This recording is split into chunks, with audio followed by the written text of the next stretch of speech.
Es momento de comenzar la mañana con un café o un buen desayuno, con temas de tu interés y música para acompañar. Esto es Desayunando con David. Queda con ustedes el locutor más carismático de la radio, David Arellano Ortega.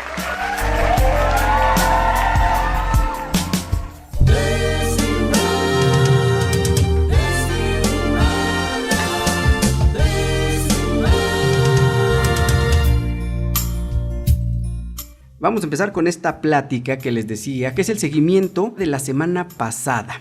La doctora Lara Tapia, que ya tenemos, Laura Lara Gómez Tapia Eseri, que hoy no nos va a poder acompañar, pero está la doctora Laura con nosotros el día de hoy y vamos a dar seguimiento a el tema de la semana pasada que hablábamos sobre el impacto psicológico en la sociedad, específicamente en la sociedad mexicana ante el COVID-19. La semana pasada hablamos sobre las causas, los antecedentes de todo esto, y hoy vamos a hablar con las consecuencias. Doctora Laura, buenos días, ¿cómo estás?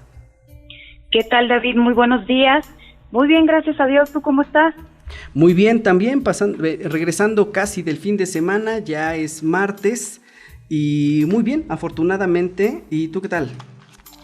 Súper, en este inicio de semana, pues con toda la mejor actitud, con toda la mejor energía, pues aquí en tu programa, con todo tu auditorio, saludándolos con muchísimo gusto y listos para dar inicio a las consecuencias del impacto psicológico en la sociedad. ¿Cómo ves, David? Excelente. Le comentaba al público, a que nos escuchan, sobre este tema. La semana pasada hablamos sobre las causas, hoy sobre las consecuencias, que seguramente son muchísimas, y no solamente en la sociedad en general, sino incluso hasta por sectores, ¿no? Pero vamos a hablar de un tema general el día de hoy. Así es, David. Pues como bien lo dices, las consecuencias realmente sí nos tardaríamos, yo creo que todo un día platicándolo y no terminamos. Así es. Así que bueno, vamos a platicarlo de manera muy general. Pues vamos a tocar algunos puntos, por supuesto. Pero como antecedente les quiero comentar a todo tu público que los problemas de salud mental ya de por sí a nivel global eran muy graves, pero ahora con la pandemia pues obviamente se han incrementado. Te voy a dar algunas cifras, por decirlo de alguna forma, ¿sí?, para que tengan una idea de cómo estaba la situación anterior y todo lo que se viene. Así Perfecto. Que nosotros, si no queremos ser una cifra más, debemos ponernos alerta, debemos tomar acciones preventivas para no ser una parte de esta cifra. Y bueno, vamos a hablar que a nivel global los problemas de salud mental nos refieren 265 millones de personas que sufren depresión. Esto fue previo a la pandemia. Claro. Y el suicidio como la segunda causa de muerte entre los 15 y los 29 años. Además de que las personas con problemas mentales viven en promedio 15 años menos que la población general. Esto es de manera de verdad general de lo que te estoy hablando, pero sí es muy impactante. Sí, es una diferencia muy importante. Claro, imagínate, si nosotros tenemos un problema de depresión, por ejemplo, entonces estaremos mermando nuestra salud 15 años en promedio. Entonces esto es muy alarmante. Sí, claro. Y algo que también llama muchísimo la atención, David, sí, es que fíjate que de solamente 3 de 4 personas enfermas mentales, sí, son quienes no tienen acceso al tratamiento eficaz que se requiere. Por lo tanto, están violentando. Sí, 3 de 4. 3 de 4, uy, la cifra es muy alta. Así es, solamente se atiende a una sola persona, entonces se está violentando los derechos humanos porque no son tratados de acuerdo a su necesidad. Y esto pues rebasa al sector salud, al sistema de salud a nivel nacional. Sí, claro, una pregunta ahí como paréntesis antes de que continuemos, porque creo que es importante señalarlo. Si bien es cierto, mi percepción es esta: el sector salud no le ha metido mucho a este tema para tratar problemas psicológicos. Ya no digamos a lo mejor hablando de psicología, porque digo, hay niveles. Hablemos de lo básico, por así decirlo, ya no donde se les tenga que dar tratamiento, con medicamento y cosas de esas, sino meramente terapia. Ahí el sector público no le ha metido lana, pero además el tabú de la sociedad, viene otra situación que también lo complica, que siempre confunden la situación del psicólogo con el psiquiatra, que son dos situaciones muy distintas que en algún momento aquí sería bueno poderlas diferenciar para que nos quedara un poquito más claro esa situación, que nos pudieras ayudar con ello. Claro que sí. Pues sí, efectivamente, tanto el psiquiatra como el psicólogo pues son dos especialistas. Uno, el psiquiatra se dedica a atender a través de fármacos, a través de medicamentos, pues diferentes tipos de trastornos mentales, ya una vez diagnosticados, por supuesto, a través de algún estudio. Los psicólogos trabajamos mucho de la mano con los psiquiatras, por supuesto, para llevar de manera paralela el tratamiento.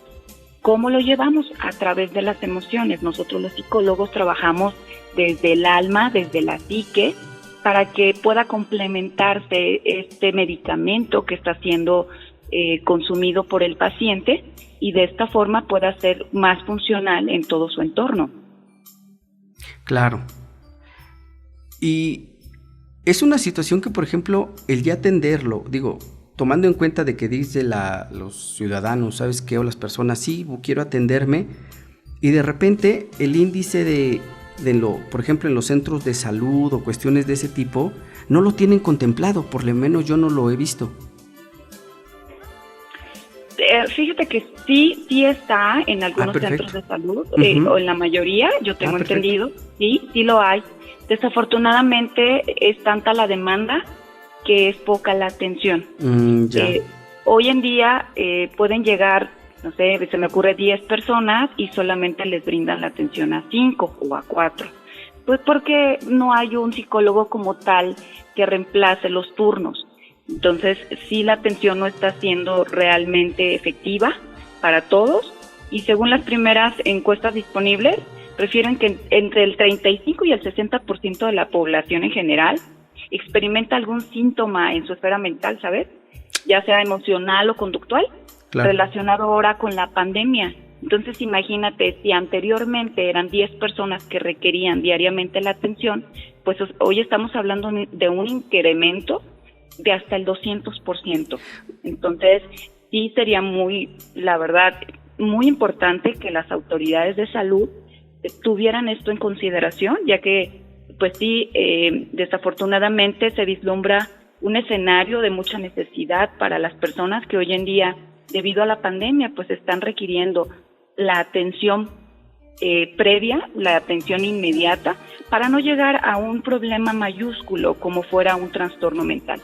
Ya tendrías que ser atendido, por supuesto, ya por un psiquiatra y ya tendrías que estar consumiendo fármacos, lo cual, bueno, yo de mi parte no recomiendo.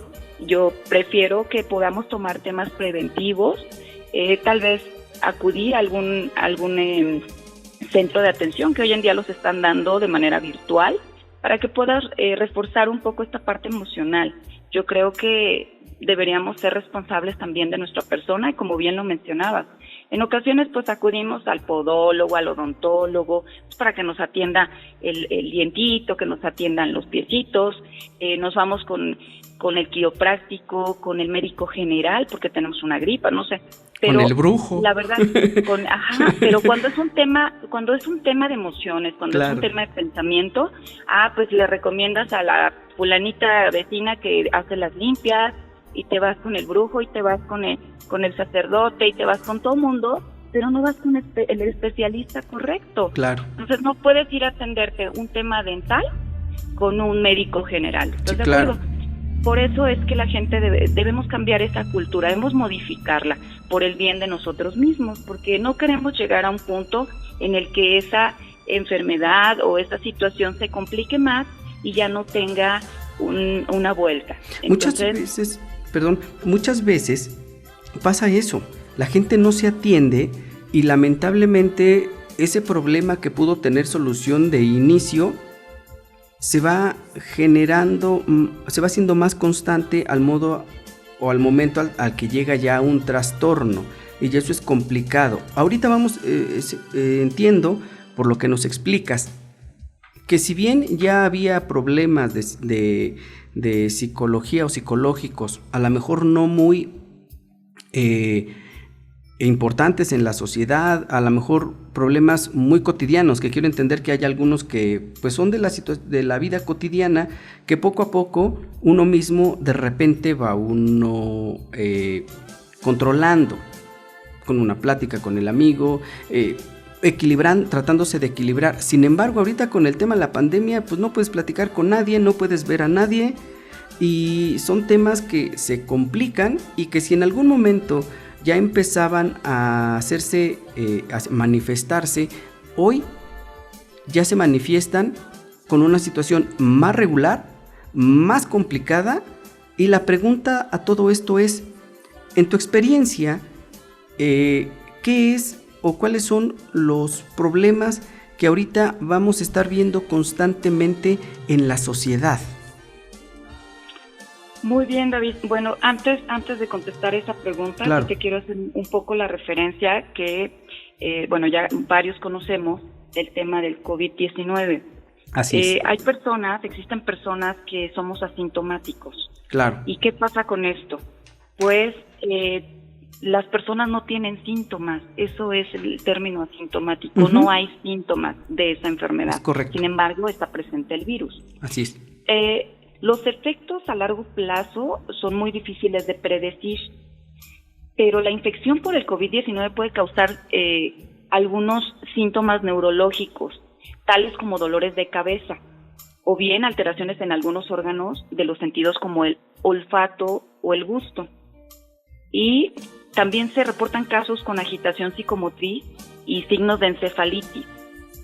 La gente tiene mucha inquietud en saber qué está pasando en su cuerpo, porque no tienen las manifestaciones normales, entre comillas, que pudieran saber qué es el COVID, ¿no? No tienen pues esa tos tan fuerte, no tienen flema, no tienen la temperatura alta, no tienen los síntomas normales. Sin embargo, sí hay mucho dolor de cabeza, sí tienen falta del olfato y del gusto, tienen agitaciones psicomotriz y signos de encefalitis. Claro. Todo esto nos puede llevar a alteraciones mentales y es importante, es un signo alarmante. Aún no se puede saber, y esa es la pregunta que te contesto, David, no se puede saber, al menos por ahora, si el virus dejará en algunos de estos enfermos secuelas neurológicas a largo plazo. ¿Sí? Es importante tener esto en cuenta, porque no sabemos a qué grado va a afectar en nuestro organismo este tipo de virus. Y no solo a nosotros, sino también a nuestro entorno, a nuestro círculo primario, que es la familia. Si nosotros tenemos una encefalitis, tenemos dolores fuertes de cabeza, pues no tenemos una estabilidad para nosotros ni para nuestra familia. Entonces todo esto trae un desequilibrio familiar y muchas ocasiones hasta laboral. Entonces sería yo pienso que ahorita en este momento, si me preguntas qué consecuencias, sería muy irresponsable determinarte una en específico, claro, o algunas en específico. Yo pienso que va a depender muchísimo de la sociedad en general, de cómo podemos tratar de equilibrar estas emociones, tratar de primero identificarlas y después hacerlas conscientes para ver de qué manera podemos, si no prevenirlas, por lo menos atenderlas de la manera correcta, dentro, claro, de lo que nos toca. De repente la gente puede estar muy ansiosa por salir, para buscar empleo porque a lo mejor ya no tiene, ansiosa al salir porque ha estado mucho tiempo encerrada, ansiosa por salirse un poquito de lo que está viviendo, porque finalmente vienen otros temas complicados.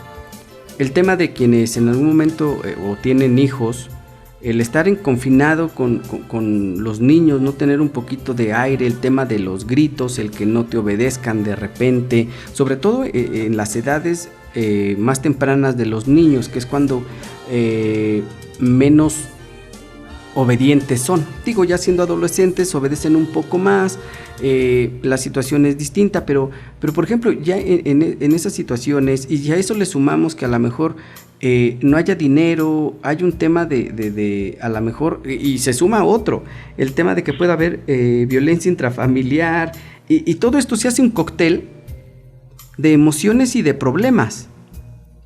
En este caso, por ejemplo, quien sienta ese tipo de ansiedades o de situaciones anormales que antes no sentía, ¿qué pueden hacer? Sí, estoy totalmente de acuerdo contigo, David. La interrupción tan abrupta de nuestra vida cotidiana, la falta de la estimulación intelectual y cognitiva de los pequeñitos que hoy en día están aislados. Así es. O de los adultos mayores, por ejemplo. Vamos, ni siquiera sabemos aún cuánto tiempo durará el aislamiento, y esto ya es una incertidumbre que nos mantiene, pues, intranquilos. No sabemos si esto se volverá intermitente. Lo que me queda claro es que muchos de los servicios de salud mental tendrán que renovarse y buscar formas alternativas de llegar cada vez a más personas. Claro. Nosotros como psicólogos tenemos una gran encomienda, ¿sabes? Pero también la sociedad en general tenemos una gran responsabilidad. Tenemos que buscar modelos vigentes de prevención, de atención y de rehabilitación, como te decía. Nosotros desde casita tenemos que identificar qué está pasando en nuestro interior. Así es. Si es el temor a la muerte, si es el miedo de enfermarse o de morir solo. ¿Qué está pasando en nuestro corazón? ¿Qué está pasando en nuestra mente? ¿El miedo a quedarnos solos? Muchas ocasiones los seres humanos tendemos a reaccionar con mecanismos de defensa. Para no sentir ese miedo, para no sentir esa presión, para no sentir ese dolor, reaccionamos. Y hoy quiero hablarles un poquito de los mecanismos de defensa, David, si me lo permite. Sí, claro, adelante. ¿Sí? Quiero hablarte un poquito de lo que es la represión. Y la represión es el rechazo de experiencias, de pensamientos, de deseos que consideramos vergonzosos, dolorosos e inaceptables. Y hoy está sucediendo mucho la represión como un mecanismo de defensa en las personas que hoy en día no tienen trabajo, que hoy en día no tienen para comer, y es un acto de dolor, de vergüenza para algunos, y muchos no lo manifiestan. Así es. Este es un mecanismo de defensa llamado represión. También hay otro que se llama negación, y es el no querer reconocer algo que está sucediendo o que está teniendo lugar en tu vida. El decir, yo estoy bien, no necesito un psicólogo, no estoy loco. Es la tradicional frase de muchísima gente. Es que los psicólogos son para loqueros, ¿no? Cuando realmente, si tú no aceptas que tienes una situación, no vas a poder salir de ella. Existe otro mecanismo de defensa que se llama proyección. Esto es atribuir a las personas nuestros propios sentimientos, pensamientos y emociones.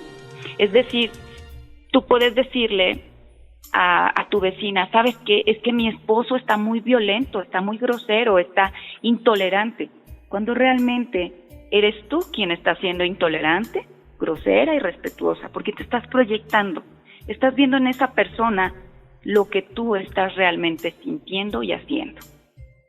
Existe otro mecanismo que se llama identificación. Es adoptar las características de algo o de alguien a lo que damos cualidades ideales. Y aquí es cuando tú dices, bueno, es que yo soy una mujer muy buena, me parezco a Teresa de Calcuta porque siempre ayudo a todo mundo y así yo me quedé sin comer, yo le ayudo al vecino. La verdad es que te quieres identificar con algo que tú a lo mejor no eres, o posiblemente sí eres. Claro. Y esta es una parte del mecanismo de defensa que hoy en día mucha gente maneja. La regresión. La regresión es regresar a conductas infantiles para buscar soluciones, seguridad y satisfacción. ¿Qué hacemos hoy en día? Tomamos una postura o te sientes que no eres tú quien debe tomar la responsabilidad de los hijos. Hoy me han tocado pacientes, desafortunadamente, que han salido de su casa porque sienten mucho la presión de ser responsables de su familia o de sus hijos, claro, y prefieren tomar una actitud inmadura, una actitud infantil, de decir, pues yo me voy a vivir con la amiga, por evadir su responsabilidad. Esta es una forma de reaccionar, de sentirse nuevamente sin responsabilidades y adoptar una postura de no querer ver su realidad. Tenemos formación reactiva. Es cuando tú expresas ideas y emociones opuestas a nuestras creencias, valores y sentimientos. ¿Sí? Hoy en día, por ejemplo, ¿qué pasa con el COVID? Muchas personas dicen, ¿sabes qué? Pues voy a prender la veladora y dicen que pues esto me va a ayudar para que no entre el COVID a mi casa, ¿no? Claro. Es una forma reactiva de expresar ese miedo, pero en realidad tus creencias y tus valores no coinciden con eso, pero tú haces lo que de la forma tradicional mucha gente lo hace. El desplazamiento es transferir ideas, deseos, sentimientos y emociones de un objeto o algo a otro sustantivo. Quiere decir que sustituye una emoción por otra. Por ejemplo, si dices, hoy te pregunta alguien, ¿cómo estás? Y todo el mundo contestamos, bien, muy bien, aunque sepamos que realmente no estamos bien. ¿Sí? Es una manera de contestar, de desplazar ese sentimiento, esa emoción, de sustituirla por otra y decir, pues yo estoy bien, porque ya así nos programaron. Cuando se vale decir, sí, me siento mal, ¿sabes qué? No me siento a gusto o estoy pasando esta situación. Porque somos seres humanos, porque tenemos derecho también a sentir. Existe otro que se llama sublimación. Es la transformación de deseos inconfesables en intereses y actividades socialmente aceptadas. ¿Qué es sublimar? Es querer cubrir, querer disfrazar eso que estás sintiendo. Si hoy en día dices, pues es que tengo unas ganas de tomarme unas cervezas, de pachangueármela, pues mejor no lo dices. ¿Por qué? Porque te vas a ver mal ante la familia, ante los vecinos. ¿Por qué? Porque estamos en una pandemia, ¿verdad? Así es. Entonces, te sublimas, no puedes confesar tus intereses ni tus actividades, porque no son socialmente aceptadas. Y por último, la racionalización. Es dar razones aparentemente lógicas para justificar errores, conductas y situaciones.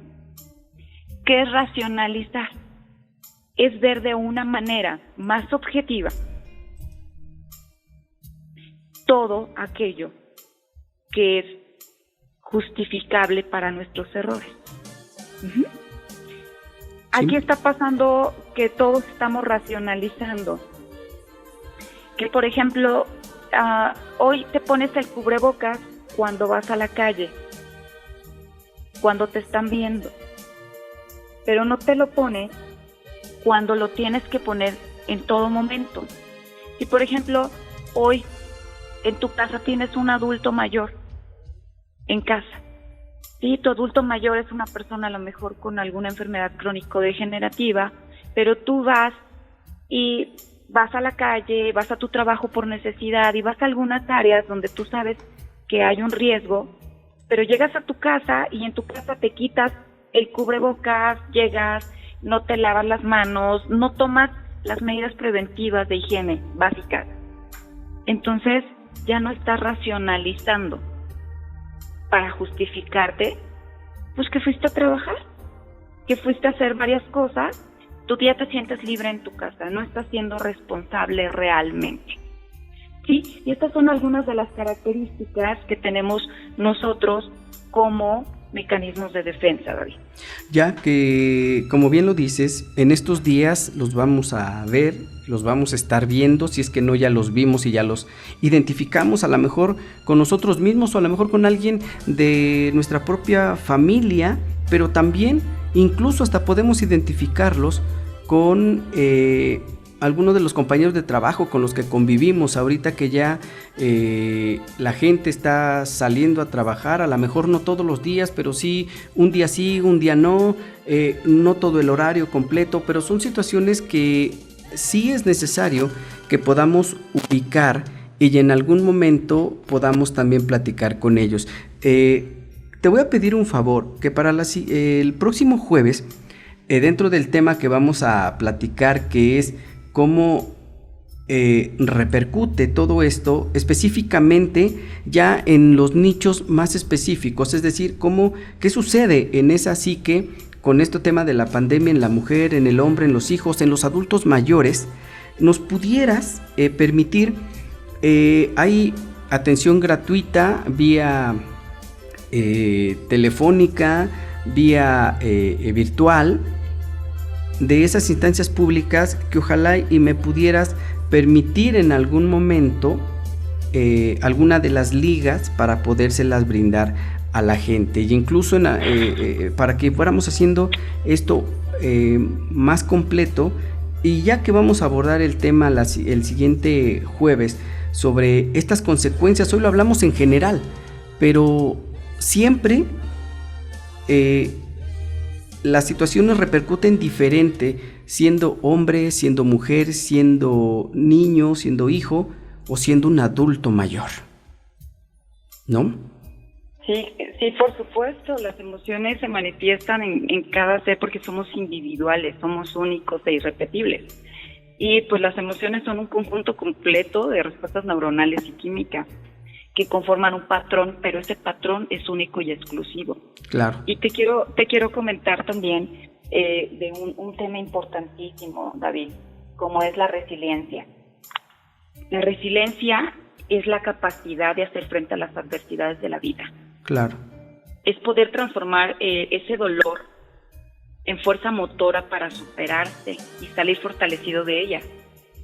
Una persona resiliente comprende que es el arquitecto de su propia alegría y su propio destino. Así es. Por eso hoy quiero invitar a todos a que tomemos una actitud resiliente. Resiliente contigo mismo, resiliente con tu familia, resiliente ante este fenómeno de salud pública. Es importante que le demos la mejor cara, porque no podemos consumirnos en estas emociones que pueden dejarnos un trastorno a futuro. Así es.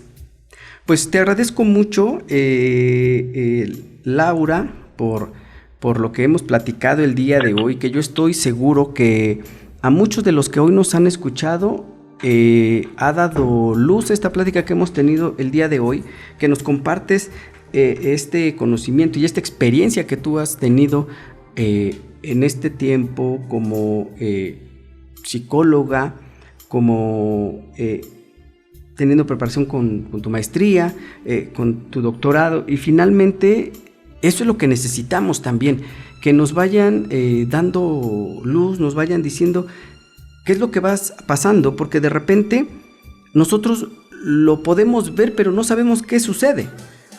Y la idea, como te lo planteábamos en su momento cuando platicábamos y estábamos planeando estas intervenciones, esta participación tuya y de Eric, la idea es ayudar a los demás. Yo te agradezco mucho tus comentarios del día de hoy sobre este tema que es algo muy importante, que es necesario irlo trabajando, porque ya muchos estamos saliendo, y sobre todo que vayamos teniendo el equilibrio emocional que necesitamos, porque si no, no solamente lo resentimos como personas individuales, sino lo sienten todos los que están a nuestro alrededor. Muchas gracias, Laura.